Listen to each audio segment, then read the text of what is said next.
ఎన్నికల్లో ఏమైందో తెలీదు. 5 సంవత్సరాలు కళ్ళు మూసుకుంటే చాలా అయిపోయింది. 5 సంవత్సరాలు. మళ్ళీ 2024 నుంచి 2029 కూడా అదే మాదిరిగానే కళ్ళు మూసుకుంటే 2029 కూడా కళ్ళు మూసుకుంటే వచ్చేస్తుంది. ఇది మనం గుర్తుపెట్టుకోవాల్సిన అంశం ఏమిటి అని అంటే, సినిమాలో ఓన్లీ ఫస్ట్ హాఫ్ మాత్రమే అయ్యింది. గతంలో కూడా ఇదే మాదిరిగా పరిస్థితులు ఉన్నప్పుడు కూడా మనం ఏ మాదిరిగా పైకి లేచాము అన్నది కూడా మీ అందరికీ తెలిసిన విషయాలే. నేను ఒక్కటే మీ అందరికీ చెప్తా ఉన్నా, ప్రజల్లో ఈరోజు మనం చేసిన మంచి ఉంది.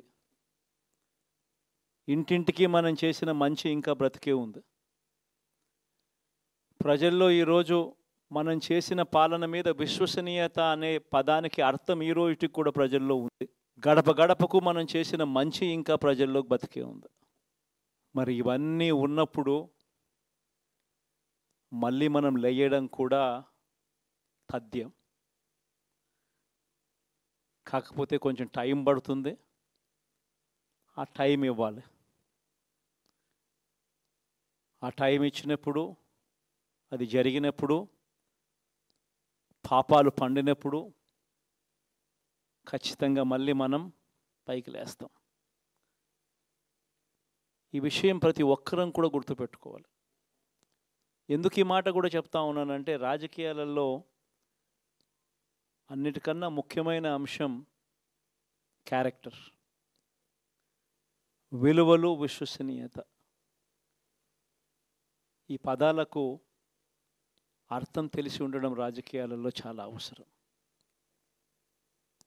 రాజకీయం అంటే ఎల్లవేళలా అధికారమే కాదు. అధికారంలో లేనప్పుడు కష్టాలు ఖచ్చితంగా వస్తాయి. కానీ ఖచ్చితంగా కష్టాలు వచ్చినప్పుడు మనం ఖచ్చితంగా ఏ రకంగా రియాక్ట్ అవుతామన్నది మన చేతుల్లో ఉంది. విలువలు, విశ్వసనీయత లేని మనిషిగా రాజకీయాలు చేద్దామా, లేదా కష్టాలు వచ్చినప్పుడు ఆ కష్టాలను ఎదుర్కొని హుందాగా నిలబడుతూ మళ్ళీ 5 సంవత్సరాలు కళ్ళు మూసుకుంటే 5 సంవత్సరాలు అయిపోతాయి, మళ్ళీ 5 సంవత్సరాల తర్వాత మన పాలన వస్తుంది, మన ప్రభుత్వం వస్తుంది, అప్పుడు మళ్ళీ మనమే ఆందోళన ఎక్కుతామన్నది కూడా గుర్తుపెట్టుకొని అడుగులు వేస్తామా అన్నది మనలో ప్రతి ఒక్కరూ కూడా ఆలోచన చేసుకోవాలి. ఇదే మన ప్రభుత్వం అధికారంలో ఉన్నప్పుడు కులం చూడలేదు, మతం చూడలేదు, ప్రాంతం చూడలేదు, రాజకీయాలు చూడలేదు. చివరికి ఏ పార్టీకి ఎవరు ఓటు వేశారు అన్నది కూడా చూడకుండా ప్రతి పథకము కూడా డోర్ డెలివరీ చేయించాం మనం. అర్హత మాత్రమే ప్రామాణికంగా తీసుకొని ప్రతి పథకము, ప్రతి మంచి కూడా ప్రతి ఇంటికి డోర్ డెలివరీ చేయించాం. అలా ప్రతి మంచి, ప్రతి పథకము డోర్ డెలివరీ చేసిన ప్రభుత్వం మనదైతే, పాలన మందైతే, ఈరోజు కేవలం వాళ్ళ పార్టీకి ఓటు వేయలేదు అని మాత్రమే, ఓటుకు వేయకపోవడమే పాపం అన్నట్టుగా ఈరోజు రావణ కాష్టం సృష్టిస్తూ ఉన్నారు, విధ్వంసం చేస్తూ ఉన్నారు, ఆస్తులు నష్టం చేస్తున్నారు, కొడతా ఉన్నారు, అవమానిస్తూ ఉన్నారు. ఇవన్నీ శిశుపాలుని పాపాల్లో భాగాలుగా ఇవన్నీ అప్పుడే పాపాలు మొదలయ్యాయి. ఒకవైపున మనమేమో మనకు ఓటు వేయకపోయినా కానీ ఏ రోజు కూడా డిస్క్రిమినేషన్ చూడలేదు. అటువంటి వాళ్లకు కూడా మనం డోర్ డెలివరీ చేసిన ప్రభుత్వం పాలన మందైతే, ఈరోజు కేవలం ఓటు వేయలేదన్న ఒకే ఒక కారణంతో ఏకంగా కొడతా ఉన్న పాలన వీళ్ళది. ఈ పాపం ఊరికే పోదు.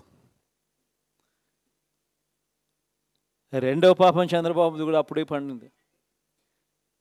బహుశా కేంద్రం ఈ రకమైన కేంద్రంలో ఈ రకమైన పరిస్థితులు బహుశా ఎప్పుడు ఉండిండవేమో. ఈ రకంగా కేంద్రంలో 240 ఎంపీలు మాత్రమే వచ్చిన పరిస్థితులు, రాష్ట్రంలో ఏకంగా వీళ్ళకు కూడా ఈ మాదిరిగా మంచి నెంబర్లు వచ్చిన పరిస్థితులు, ఎన్డీఏలో మళ్ళీ చక్రం తిప్పుతా ఉన్న పరిస్థితులు. ఇలాంటి పరిస్థితుల్లో కూడా ప్రత్యేక హోదాను అడక్కపోవడం చంద్రబాబు చేసిన మరో పాపానికి కూడా మరో నాంది. ఇలాంటి పరిస్థితుల్లో కూడా ప్రత్యేక హోదా మనం అడిగి తెచ్చుకోలేకపోతే రాష్ట్రంలో ఏ ఒక్క యువకుడు కూడా క్షమించడు చంద్రబాబు నాయుడు. మనం కొంచెం ఈ పాపాలు పండేదాకా మనం గట్టిగా దీన్ని నిలబడగలిగితే, ముందుకు తీసుకొని పోగలిగితే ఈ పోరాటాన్ని ఆటోమేటిక్గా శిశుపాలని 100 పాపాలు ఫాస్ట్గా ఎరోడ్ అయిపోతాయి.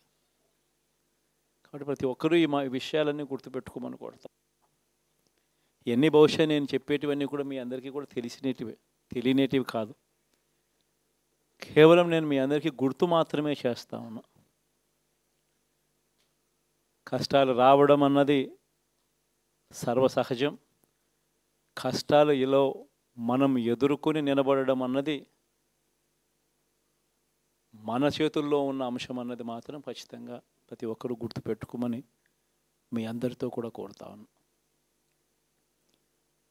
శాసనసభలో, చట్టసభలో మీ సభే అన్నిటికన్నా ముఖ్యమైన సభ అవుతుంది.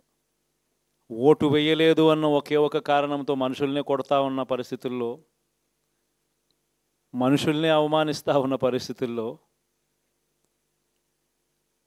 మనుషుల్నే బలవంతంగా ఆస్తి నష్టం చేస్తూ ఉన్న పరిస్థితుల్లో ఇక ప్రతిపక్షం ఉన్నది ఒకటే ఒక పార్టీ, ఆ పార్టీకి అవకాశం ఇవ్వాలా అన్న కనీస నైతిక విలువలు వాళ్ళు పాటిస్తారన్న నమ్మకం నాకైతే లేదు.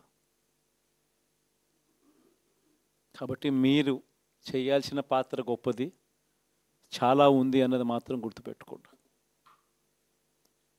రాబోయే రోజుల్లో యాక్టివిటీ లెవెల్స్ అనేది ఆటోమేటిక్లీ పెరుగుతాయి. రాష్ట్ర వ్యాప్తంగా ఉన్న కార్యకర్తలందరినీ ఎవరినైతే వాళ్ళు ఇబ్బందులు పెట్టారో ఖచ్చితంగా వాళ్ళందరికీ మనోధైర్యం ఇస్తూ వాళ్ళ గ్రామాలకు వెళ్ళి వాళ్ళకు తోడుగా ఉండే కార్యక్రమాలు చేసే కార్యక్రమాలు జరుగుతాయి. రాబోయే రోజుల్లో ఇంకా టైం గడిచే కొద్దీ ప్రజల్లోకి వెళ్ళే కార్యక్రమాలు ఇంకా ముమ్మరం అవుతూ పోతాయి. చివరికి ప్రజల్లోనే ఉంటాం. ప్రజలతో కలిసి పోరాడే కార్యక్రమం వేగంగా టైం గడిచే కొద్దీ మనము వేగంగా అడుగులు ముందుకు వేస్తాం. ఒకటి మీ అందరికీ చెప్తా ఉన్నా, ఏకంగా 14 నెలలు పాదయాత్రలు చేశాం. ఆ వయసు ఈ రోజుటికి నాకుంది.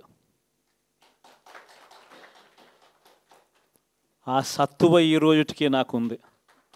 కాబట్టి మీరు మాత్రం ప్రతి ఒక్కరూ గుర్తుపెట్టుకోండి, ఆ టైం వచ్చేదాకా మీ పాత్ర చాలా కీలకం. ప్రతి ఒక్కరూ ఈ విషయాన్ని మాత్రం గుర్తుపెట్టుకొని మీ అందరితో కూడా సవినయంగా వేడుకుంటా ఉన్నాను.